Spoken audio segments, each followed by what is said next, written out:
So today's session is on multiple interpretations of the hijab, and we're joined here by Rabiha Hannan. And she is co-founder of New Horizons in British Islam. She is co-editor of the book Islam and the Veil, which was published in 2011. She established the Respect Programme, which is an online resource providing ready-made lesson plans on issues such as citizenship, prejudices and extremism. She's a member of the Scrutiny Committee for Children and Young People's Services for Leicester City Council and has undertaken a variety of policy and academic research projects over the last 10 years. Rabiha is a clinical pharmacist by training, holds an MA in Muslim Community Studies with a specialisation in gender issues and pluralism, and she was a member of the National Christian Muslim Forum Implementation Group and previous chair of Leicester Standing Advisory Council for Religious Education. Oh, she does so much. She sent around the two articles, which I hope everyone received. One was by Dr. Osama Hassan called The Veil Between Tradition and Reason, Culture and Context. And the other was a fatwa by Dr. Abu al-Fadl on the permissibility of not wearing hijab. Take it away, Rabiha. Inshallah. So just to give you as I say, just a little bit of a background to how I've sort of approached this, and why I've tried to look into this subject area. I started actually covering my hair at the age of 18 when I was at college, and it came after a decent amount of sort of thinking and exploring and trying to understand really what the faith required of me. And I remembered at that time sort of being, really torn, because as an 18-year-old, I was actually at a place where I was really very confident about my faith and how I felt that it was a religion of, peace and social justice and there to bring, much good to the world. And yet people were sort of judging me and the way that I looked and behaved, even though I was praying and fasting and everything else, purely because of the way that I was dressing. And one of the big problems that people in the ISOC at that time had was that I didn't cover my hair. And so that was the sort of initial exposure to the whole idea of whether women are required to dress like this or not required to dress like this. Where does it come from? What are the sources? And all of the research that I did after this sort of initial question indicated that actually women have been prescribed by God to dress in a particular way. And we'll explore a little bit more about what that was and what that looked like later on, and I'm sure that will sort of come out in our conversation. But just that just gives you a little bit about my history. When it came to sort of looking at this as a research piece, it was really part of my master's research, which I did in 2006, 2007, so a few years ago now.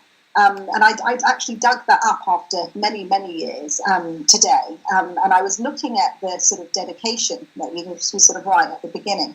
And I just, again, why I'm raising this is because I think it's quite poignant, because I write at the beginning of it. It's for my daughters, Zainab and Hadia. And what's interesting about that is actually I've got 3 daughters now. I've got 3 daughters, alhamdulillah, 1 son. But my youngest wasn't actually born then. So apart from giving away my age, it shows that I haven't had an interest in this area for quite some time. But what I write in the dedication is that may Islam always be as beautiful and easy for you as it has been for me. And then I give a couple of quotes. One from the Quran, which says that God desires ease for you and desires not hardship.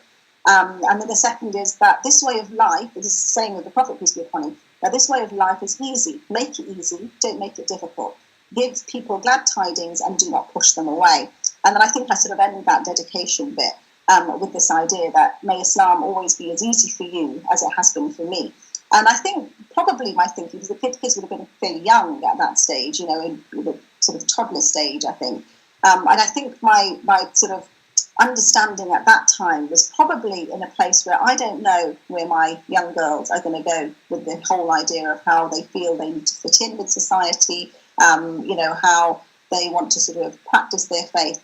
But actually, I do want them to have a strong relationship with Islam, strong relationship with God, and I want them to be sincere to their practice of their faith. And therefore, it needed to be very clear to me what Islam actually said by way of how a woman needs to dress, for me to be able to know that I was teaching them in the right way with regards to their upbringing and what have you. So that's just a little bit of a backdrop, a little bit of history, tells you a little bit about myself and where I was coming from when approaching this issue. So then to sort of start with respect to the sort of research that I did, I think, again, if I just sort of, the idea of clothing actually really says quite a lot about a person. It's influenced by cultural tradition, by social status, tribal identity, and religion. And it's used in certain societies sometimes to even distinguish whether women are married or not married, whether they're educated or uneducated.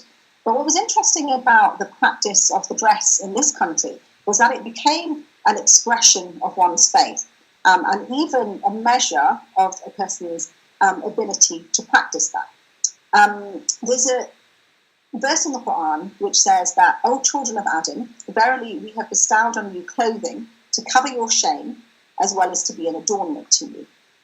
And I think this is, for me, this sort of overarching concept of what clothing or covering in Islam requires of us. And again, I think that's important for me to just put that as the outset. So it becomes sort of almost like a reference point for us when we're sort of, coming in and out of looking at other verses in the Quran and other things that we look at.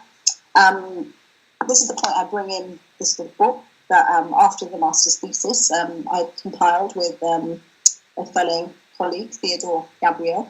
It's basically a compilation of different works by different people who have very wide and various interpretations of what the veil in Islam can look like, the headdress or even the face veil. And I have a chapter in that which actually covers a little bit about what my thesis looked at.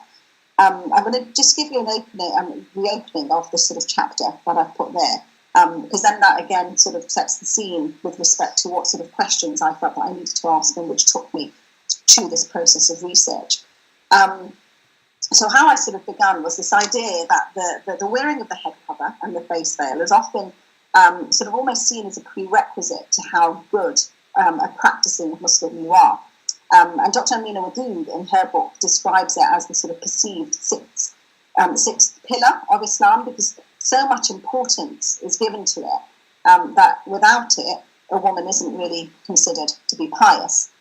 There may well be evidence of its importance or its merits, yet is such a judgment of internal piety justified, especially when there appears to be no precise parallel for men? Is there a possibility that the concept of the head covering and the face veil has been misunderstood?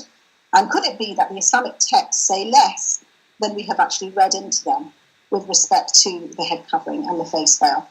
Is it, or could it actually be, a cultural expression rather than a religious requirement that has given form to many of the today's ways of practicing the covering? So basically that was, again, the sort of questions that I was asking, the way that I sort of went into this particular subject area and wanted to explore it. So just to give you an idea of the research that I did, there were sort of three elements of it. The first was actually looking back at the text, looking at the Quran and the relevant verses to do with dress requirements for women. The second was actually looking at the Hadith literature, the sayings of the Prophet Muhammad, peace be upon him, and seeing what exactly was in there and whether that revealed anything more about the specific requirements of dress. And sorry, that was one area, the literature research. The second area was actually interviewing scholars that had fairly varied opinions about what the dress requirements were. One scholar felt that it was better, it was ideal for a woman to actually cover completely from head to toe, including her face, although she could show her eyes. The second felt that everything should be covered apart from the hands and the face. And the third came from a similar perspective, but he felt that something should be worn on the head. But it didn't, something should be worn on the head, but it didn't have to specifically be a scarf, and it didn't have to cover all parts of her hair. So it could be any sort of headdress, like a hat or a bandana or something on the head, but not specific to the requirements of covering every single hair on her head. And the third element of research was actually speaking to practitioners of different forms of this dress. So again, I had sort of three groups. One was with women that covered completely, covering their face and as well. A second group that covered everything apart from their hands and face, and the third group that covered modestly but didn't cover their hair. And I asked them various questions. The primary sort of aim of the exercise in interviewing people was to understand exactly why they chose to dress in a particular way, or why scholars felt the Islam had actually told them to dress in a particular way, what the purpose of it was, and where they had actually got that understanding from. And what was revealing from the research, after I'd actually pulled it all together, was that there was not just one or two reasons as to why women chose to dress in a particular way, but there was several reasons, and I'll list those a little bit later on. I might send you the PowerPoint, which shows some of that. Yeah, and also when interviewing the scholars had a list of reasons why they thought that the dress was prescribed in a particular way, but those reasons didn't always match up, and I thought that was interesting. Because I thought that actually the women would be wearing or dressing in a particular way because their interpretation would be based very much on what the scholars were saying was the requirement, and yet the two didn't tally, and I thought that was quite interesting.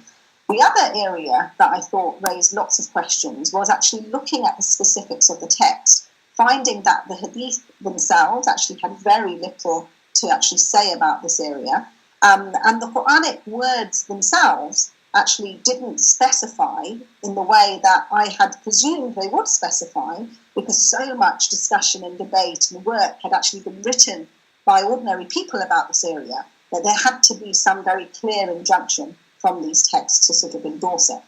Now I can break all of that down, but at this point I just thought I need a bit of direction from yourselves, because obviously there's quite a lot of work there.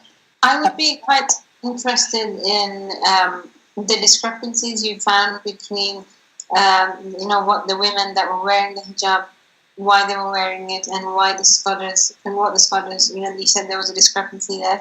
Yeah. And also, how you said that there wasn't much detail in the literature that we have. So that would be something that I would be really interested in.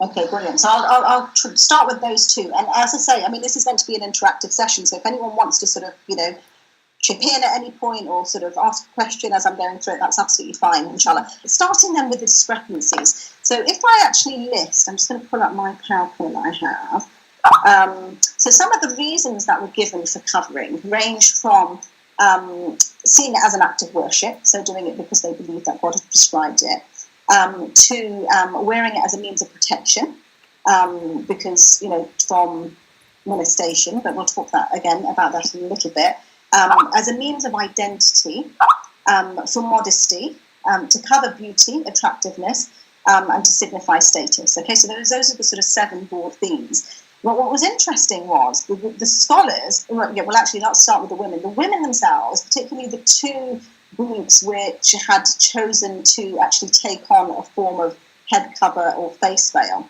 actually felt that the primary reason they were doing it was because it was an act of worship. The reason that they understood for why they did it was because they thought that A, it was a modest way of dressing, but B, because it identified who they were. It was all about showing people that this is what a Muslim is, this is how they behave, and it was almost like a way of keeping a check on their behaviour as well. So there was a couple of ladies that actually in both groups that said that actually, since I've started wearing it, it makes me behave in a better way, because I'm always aware that I'm an example of Islam to the people around me, and therefore I'll be careful about how I talk and how I behave because I'm representing Islam. The scholars, on the other hand, again, 2 out of 3 of the scholars actually were really unhappy with this idea that identity was being used as a reason for why people should be covering. They said actually there was nothing in the Quran or the Hadith that indicated it should be done in that way. And if anything, it shouldn't be a way of defining who a Muslim is or what she looks like. And actually, for the opposite reason for why this woman said, because if a woman wearing a headdress or a face veil was found doing something else, that would then be a way of people saying, actually, that's a Muslim and that's a problem. I think, again, these arguments fit in with, the article that I gave about Khalid Abu Fadl, where he actually talks about this idea. Was it in in Osama's paper, where he talks about this idea that actually Islam has always been a religion that takes on the urf, the custom of different societies. And part of that taking on the custom and the dress and the way of society was actually dressing in a way that fit in, that didn't make you stand out or look different. And this was very much their sort of thinking, that actually if you're going to be identified as a Muslim, it should be more according to your action, your behaviour, your conduct that makes you stand out, rather than any way of you dressing or behaving in a overtly religious sort of way that distinguishes you, if you see what I mean. So they weren't really happy with that, whereas the women, that was one of the sort of primary reasons. Another example is one of, the signifying of status. So both the scholars, again, these two, and the scholars in the papers of Dr. Osama and Khalid Abu Fadl, look at the idea that actually, if you look back in history, the dress was actually very much interlinked with the idea of what the status of people in society was. So if you actually look at, pre-Islam, women would cover their hair, but often their chest would be exposed. And so when the verse of the Quran was revealed, it was to actually encourage them to cover their chest, but also to distinguish between free women or slaves at that time that had very little clothing and dress from people that had a higher status, that would have access to more wealth and therefore access to more material and clothing. And that would be a sign of showing their status and their position in society. And it was often women that had their face covered that had a higher status and higher position. And likewise, the whole idea of women that had more dress and more clothing would indicate that they had a higher position.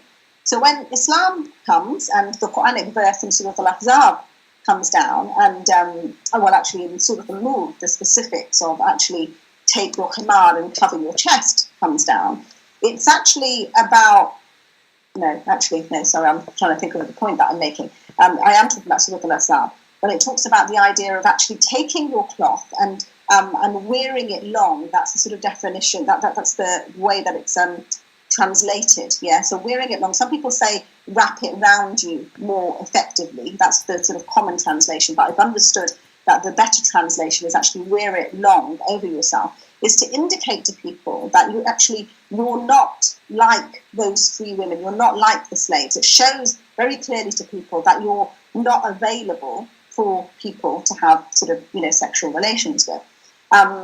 Again, we can talk a little bit more about that if you'd like to, but basically, the women that were in the sort of focus groups actually had no recollection of this or understanding that actually status had anything to do with them. For them, it was very much a religious requirement that the Quran had actually prescribed.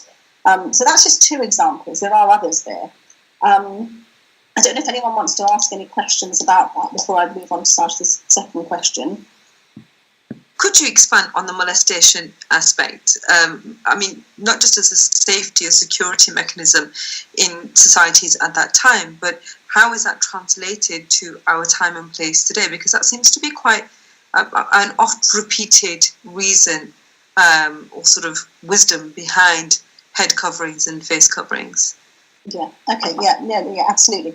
So basically, this comes from the verse in Surah Al-Ahzab, where the verse tells women that to, as I say, cover yourself in a way, and some describe it as, wrap yourselves up more tightly, and the more significant translation is the idea that you should actually wear your dress long, as I say, and it covers those parts that would more otherwise have been exposed at that time.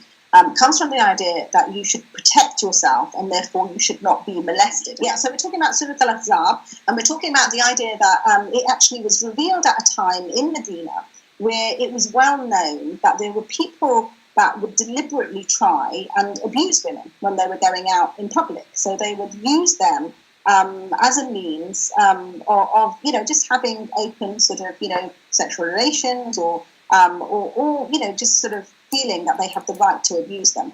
And so the Quranic verse, when you're living in a society that hasn't got the same sort of legal structures or frameworks in place which hold people to account in the same way, there had to be some sort of construct that the Quran gave that enabled women to be able to move freely without sort of, and indicate to people very quickly that they weren't interested in any of that.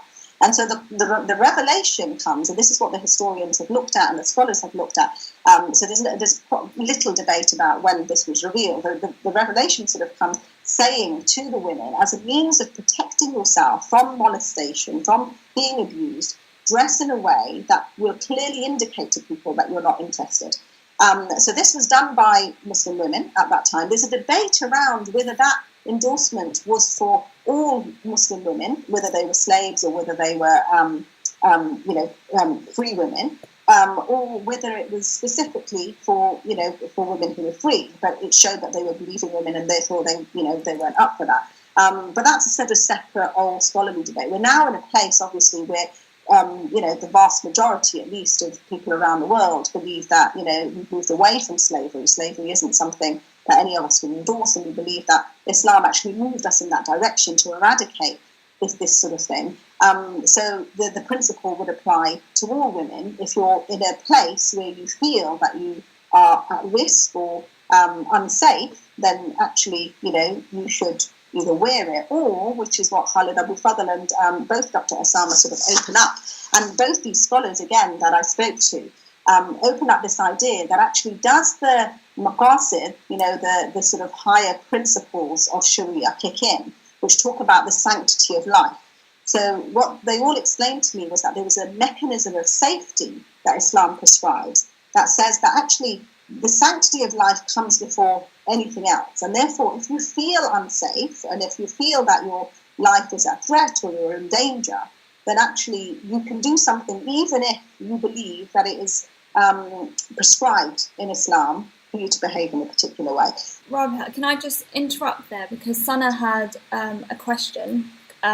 She doesn't have a mic, which is why she typed it out. She wants to know, did Khadija follow this? Was the verse revealed then? So I'm assuming she means with the dress code.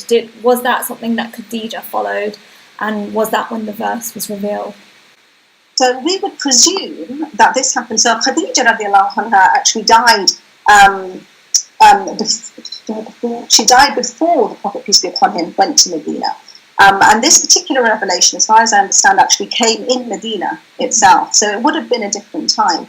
And to be honest, there's actually not that much, that I could find at least. And also in my understanding, there's not that much information about how women sort of like Khadija radiallahu anha dressed at that time. There's a common understanding how women dressed pre-Islam and how it was very common for both men and women to cover their hair. So that would have certainly been there. But this particular revelation actually comes, as far as my understanding goes, in Medina. So it wouldn't have been prescribed to Khadija in the same way. But these are the sorts of discrepancies that are very interesting, because when it comes to the specifics of how women dressed and how they behaved and what was actually going on, where we think that there would be huge amounts of material available from both hadith and both from historical information about the sort of almost religious observance and the sort of push to cover every part of a woman's hair, it just isn't there. So the hadith actually, from all of the ones that I looked at, and I looked at several, from Bukhari and from Muslim. And most of the hadith are actually daif hadith. They're basically weak. And the ones that are there are actually almost indirect hadith. So indirect as in they don't say, there's no sort of specific prescription that the Prophet, peace be upon him, says, look, dress like this, this and this. But they're just sort of conversations in passing that, when we went to the mosque and there was a woman there and she was dressed like this, and so it wasn't a sort of a prescription from the Prophet, peace be upon him, that sort of endorses this idea that you have to dress like this or not dress like that. I don't know. I hope that answers your question, Sana. Yeah, it was. Yeah. So Surah Al-Ahzab talks about this idea of molestation. Yeah. Sorry, it was Subra's point, wasn't it? And the idea now that actually, so what does that look like when we're in Britain today, when we're considering safety and we're considering, the sanctity of life, and we know that there's all sorts of horrible atrocities that are happening in the world in the name of our beautiful religion. Does that mean that sometimes women will be at threat if they raise their heads above the parapet and show that they're different, show that they're practicing this faith? And does that put them in a more vulnerable position? And that was why I gave sort of Khalid Abu Fadl's paper, because he has obviously reviewed this, and in America there's a whole other sort of dynamic with Donald Trump now as the leader, and he actually says that it's not just a good thing or something that you can do. He actually says sometimes you will have to do that because your safety comes first. And I thought that's a really interesting sort of angle that sometimes I don't think we've sort of considered and we've looked at. But certainly over the last few weeks, especially with Westminster and, the Manchester attacks, I'm increasingly sort of thinking and wondering whether we should be asking the scholars, is it time that you let people at least know that this, that this ruling is there, so that people have the space to be able to explore and make the choices themselves. So just on that, Rabia, I mean, it strikes me that in the interest of well-being, safety and security, that there is flexibility. And it takes me back to, I was talking to her earlier, back to Zaki Badawi, right? So post 9/11, Zaki Badawi was on Radio 4, God rest his soul, and he talked about how safety and security comes first, sanctity of life comes before everything, and therefore, in the sort of Maslow's hierarchy of needs, protection was paramount, and therefore hijab was actually, or head covering or face veils was actually attracting the wrong kind of attention, so went completely against the principles of why it was introduced in the first place. But aside from security and well-being, I mean, it leads me to ask the question that sort of infers that any good Muslim woman who is practicing, because you used the word practicing just then, must be covering her hair, let's leave the face veil to one side, but must be covering her hair, and in the interest of, safety, she is possibly encouraged to remove it. Have I understood that correctly? Yeah, so that would be certainly one perspective. So if you were to believe that the requirement of the woman's dress was that you cover everything apart from your hair and face, or maybe even cover your face, then actually there is this ruling that enables you to sort of move away from that requirement because of the circumstances at that time. So that sort of safety mechanism sort of kicks in. But then there are other opinions out there, which is why I've sort of brought in Dr. Osama's paper, and some of my research sort of indicates that actually there's always been lots of scholarly debates around this. So right from the beginning, when you've got people like Ibn Abbas and Ibn Mas'ud that are arguing about the words that the Quran uses when it describes the dress of the woman, indicates that actually this has always been open to interpretation. And if it's been open to interpretation, then perhaps the way that we think the Islamic dress requirement is asked of us today could actually look different to how it was initially thought of in an Arab land interpreted by mainly men hundreds of years ago. So those are the sort of questions that I think we need to ask, and that's where, I mean, going back to sort of Sajda's question about not the specific, what are the details that I'm missing. As I say, these are the two main verses that sort of address this issue. One is Surah Al-Ahzab, and it's really sort of the rule that sort of specifies the requirement, and it talks about the idea of taking your khimar, which is the head cover, and using that to cover your juyub. And again, both these words have slightly different interpretations as to what they mean and who's interpreting them.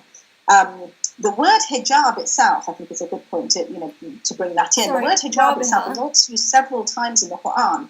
It isn't ever used in the context of how a Muslim woman dresses. And again, I think that's a really important dimension for us to remember. Rabiha, just another comment from Sana, which I thought I'd bring up. Sana says, isn't that the same argument people who justify rape use? It's the clothing to blame. So I think it's that whole, is it safe for women to wear this, etc., etc. It is a similar argument. So and it's a really interesting one, Sana, and it's one that I've sort of really had to think about and grapple with as I've got young girls and growing up with them, and the sort of testing climate that we're constantly being faced with. And in some ways it is, and in some ways it actually isn't, because what it's sort of saying to me certainly is that and from the text, and because it, for me, as I understand it, is much more flexible and open than actually we've been made to believe, is that actually a woman can require, can dress however she wants, as long as it has an element of, not an element, but as long as it's a modest dress. It's something that is actually required for the man before it is for the woman. So if you look at, remember the verse in the Quran, it says, say to the believing men first to lower their gaze and guard their modesty. And then it says, and say to the believing women to lower their gaze and guard their modesty, and take their hamad and use it to cover their chest. So actually the specificity is actually very, very small. It's actually then, it's talking about the idea of modesty, but then it's just saying actually the area that needs to be covered is the chest area. What the Quran is doing is actually taking into account the context of the time and saying, yes, a woman should be able to dress how she chooses to dress, just as a man should, as long as it's modest. But it's recognizing that still there will be people in society that will not respect you for that. And you deserve respect. You deserve a space to be called, to be able to interface with society, do whatever you need to do, and be respected for that. And so it's giving you a tool, a mechanism, which enables you to engage with the world and with society. And I've used this, as I say, often to sort of think through, well, how are my children dressing and how are they behaving and how are they, conducting themselves when they're going to different activities outside.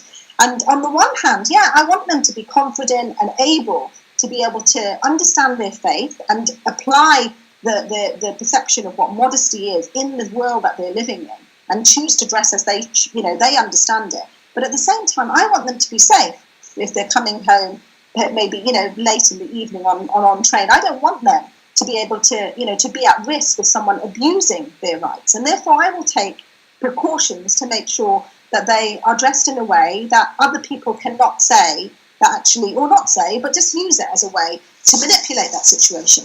That doesn't take their rights away from them, but it uses that element of being sensible and dealing with society. But what's important also about this idea is that the Quran is showing us that actually contexts change, and therefore the way that dress is perceived can also change. So Surah Al-Ahzab comes actually, even though in its chronological order in the Quran, it seems to come as a later verse, revelation-wise, it actually comes before Surah Al-Nur. So actually, it's in the early days of Medina, when you've actually got a society which really doesn't understand this idea that men and women are equal, or that when women are outside in the public sphere engaging in society, they should be treated with a degree of respect and dignity. And so when women, and the words as I read them in the Quran are, and the example of the Prophet, peace be upon him, is actually trying to shift society to a place where once women were treated very, very badly and people were embarrassed for her to be there, to a place where the Prophet, peace be upon him, wants her to be out there in the public, positively engaging with people. So you've got this sort of change in social dynamic where women are no longer meant to be behind the scenes, but pushed into the forefront of dealing with society. Yet how do you do that? By ensuring that they maintain a degree of respect and dignity without being abused by the people around them. So this seems to be a very practical mode of enabling them to do that. What happens later, when society is more familiar with these ideas and women have taken up more prominent positions and women are becoming more educated and they are going into sort of understanding scholarly works around Islam. Umar radiallahu anhu is, putting a woman in the head as the head of the marketplace. So she's constantly dealing with men and women. So the thinking has shifted to a place where people are more accepting of women in society. The verse Surah Al-Nur then comes down. And then suddenly it's very different to Surah Al-Ahzab. And some people sort of say, well, hang on, does this mean it's abrogated? Is it not? But scholars have actually very easily reconciled this by saying, look, the Quran was revealed at different times, and therefore you can see that state of gradualness, that as society changes and evolves, the dress too is changing and evolving according to what meets society. So you can see that opening of the framework of how a woman can dress, how she can behave, how she can engage in the text, because it shows that the society has changed, and the way that people are able to accept her in that role has changed. I hope that provides some clarification. We were talking a little bit about the specifics of the words and what have you. And as I say, so there's debates around what himar means and what jawub means. Most people would say that himar means a headdress. So there's very little debate about whether it's headdress or not. But why does the Quran say, and take your headdress and cover your jawub? Yeah? Why does it not say, take your headdress or cover your head and then cover your chest? Okay, so there's different discussions around this whole idea. And what Muhammad Asad says in his translation is that actually the Quran is deliberately vague about this area. So that enables you, it gives you the ability to then adapt to different contexts and societies. So that actually the emphasis becomes covering your chest and not showing your private parts, essentially, to one which is adaptable to societies that actually don't see the hair or perhaps even, the arms or, other parts of the body as part of the aura, as part of the private parts of a woman's body. So it enables a person to have the flexibility to deal with different social societies, different contexts, and really liberates a woman's interpretation of what Islam can look like and how she can then adapt to different places. Right, but can I ask about Urf? You mentioned it earlier.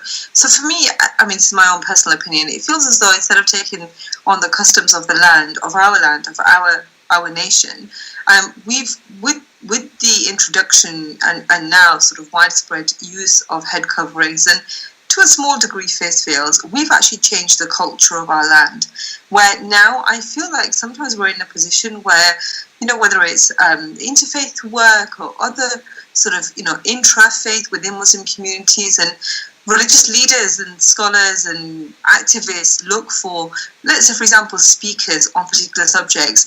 When it comes to Muslim women, they look for this kind of religious symbol of a headscarf at the very, very least. And a number of things are associated with that. So, she's authentic, she must be accepted by her community, she must be pious, she must be knowledgeable, she must be scholarly. And all of these sort of bizarre connections are made with just simply a scarf, and often incorrectly made. And so now I feel like we're at a stage in our communities where, those women become the reference points and the sort of, the public faces of Islam, Muslims, and any kind of, social justice type work that's going on. And in the absence of that headscarf, her authenticity goes. The kind of respect that people might have won't be the same for a woman without a headscarf than it would be for a woman with a headscarf. What are your thoughts on that? Yeah, thanks for that. That's really, really interesting. When I was doing my research, and it's now, a few years ago, but when I interviewed the women that were, dressed in various ways, especially the ones that were covering their face, said the reason they were dressed in that way was because they saw other women that were dressed in that way that they saw as pious, and therefore they were following them. So actually, they didn't actually have a reference point necessarily from the Quran or from the Hadith that indicated that's the way they should dress, but they were so overwhelmed by the pious people they had around them that dressed in this particular way that they actually felt that this was the requirement and the need to do so, because they were mimicking that behaviour. So it is quite a powerful mechanism, as you say, and we already said, at the outset, that actually it really does seem to be a way of people measuring a person's religiosity, and therefore whether she's capable of being able to sort of go onto different platforms or work in certain arenas, because if she doesn't fit that perception of what is a good, pious Muslim, then actually, how effective will she be? But what's really interesting is that actually when, you talked about urf and you talked about custom, when I was doing the research around, which hadith there are about this subject area, there was actually many, many more hadith about the way that men should dress rather than the way that women should dress. That, they're not allowed to wear silk clothing, the extent to what their cloth should sort of cover. There was actually books, sections of hadith that were written about the men's dress. But when men came to Western countries, that all sort of went by the wayside. There's hadith in the various narrations which indicate that actually the Prophet, peace be upon him, would always wear a turban or wear something on his head. And yet when men went to different lands, that was very quickly done away with, because it was the sort of perception that actually you're living in a different society, with a different culture, with a different context, and therefore it doesn't really apply. Yeah. So then all of the principles of actually the clothing being a protection for the head was brought in, or this being something that was just for that society. The custom was very much taken into account. So the principles of ijtihad, which are, well-known principles of, using Islamic reasoning, they kicked in. But for some reason, for women, that didn't happen. So for women, that sort of elaboration of the concept didn't really happen. And I'm actually at a very difficult sort of, well, not difficult, but a stage in my life where I'm sort of thinking, and again, it brings me back to, the initial dedication of why I wanted to sort of do this research and why I dedicated it to my children. Because I almost feel that some of us are at almost this point in the middle where we're trying to open the door to say, but actually, this voice of this person is just as legitimate, or perhaps even more legitimate if they've researched and understood a particular area than someone else just because they're dressed in a particular way. So I think that really what we're trying to do is open the door to show that there's, very wide and varied interpretations of Islam that have actually been looked at in a very narrow-minded and rigid way for very, very long, and we need to start exploring and understanding it all. But it will take time, and it has taken there are a number of people that have, started being more confident and not wearing the headdress and doing public talks and stuff. So people are starting to see the nuances and that there are different opinions out there.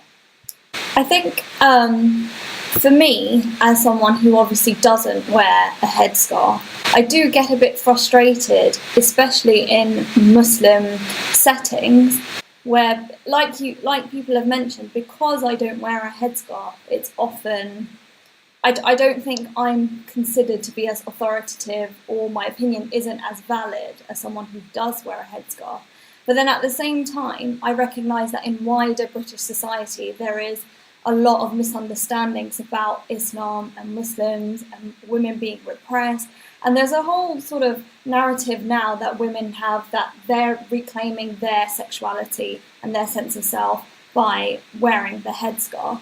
So I kind of feel like we've got to get to a place where we're sort of balancing these two, where women who want to wear the headscarf because it is their choice and they see it as a feminist choice and they find it empowering should be able to do so. But I think within our own Muslim circles, we need to make more space for women who choose not to wear the headscarf, which nowadays seems to be a more sort of, I don't know, fringe opinion. I just wanted to pick up on a point that Sana mentioned in the comments about how it's a similar difference between the slaves and the non-slaves, where Muslim women who are pious would cover themselves, and then slaves and their faith seeming as not, as not valid would not be covered. And that this sort of similarity there in the thinking of how some people might view the hijab, but I don't know what your opinions are there, Rabiha. Just first of all, your point here, Hira. So what's fascinating about this area is that it's coming at a time where we've got this sort of socio-political backdrop, which really doesn't allow us to have open and honest conversations about these sorts of subject areas, and that makes it really quite difficult.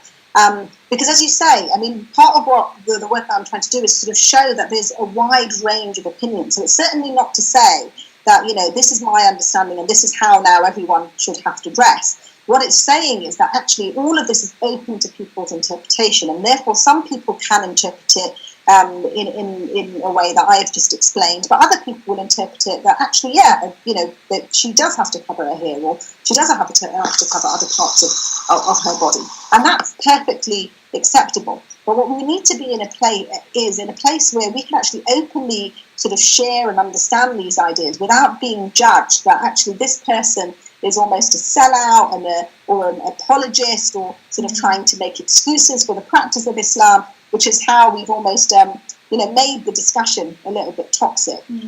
So we just need to move to a safe space where we can start to explore not just this, but lots of other issues that people have thought were set in stone, but might not actually be.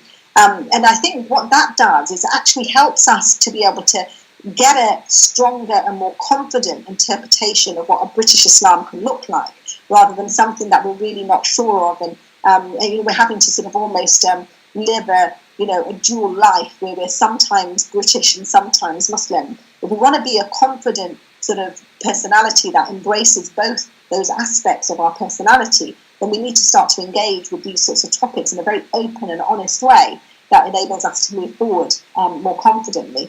The question about the status of sort of slaves, and this is one that I've always really sort of struggled with, actually, because there is not as much information out there as I'd like there to be, but B, it's always something that is very difficult for us to understand, because alhamdulillah, we've never really lived in a society where there has been slaves, and if we have heard of anything like slavery, because we do have the modern concept of what slavery looks like, it's a really ugly thing that we should do our best to try and eradicate society of. And that's certainly, as I said at the beginning, what I believe that Islam prescribed, to move away from what this model of slavery was, and encourage people to sort of free slaves and move to a society which was rid of this sort of practice. And yet when Islam is going through that process of actually moving society to a place where there are no slaves, there are practices that continue to happen. So even though the Quran is saying, actually, free people and see people as equals, it doesn't matter about what tribe they're from, what colour they are, what gender they are, there's still the reality of people on the ground behaving and having slaves. And what that looks like is actually very difficult, I think, for us to sort of think about today and justify. But one of the things that was brought to light when I was doing this research was that one of the scholars says to me that actually, and this is how he sort of justified this idea of why status was an important component when it came to the headdress, was that he basically looked at a story where Umar radiallahu anhu is actually having a conversation with a slave girl, and the slave girl actually puts a covering over her head, and Umar tells her to remove it and says, actually, this is not for you, this is for the free women. I just really, I really struggled with that, because for me, it was all about showing people that actually, look, Islam has made you equal. So I had actually put that as part of what this whole requirement of dress was meant to be about, was actually you're now all on the same level. And yet here is Umar, one of the closest companions of the Prophet, peace be upon him, that is saying, actually, no, that's not your place. And how I have come to sort of understand that is that, there are some scholars that look at that and come from the same angle as I do, and say that actually, no, Islam preached equality, and these are just sort of odd incidents that happened at that time, and this is where we should be sort of moving towards.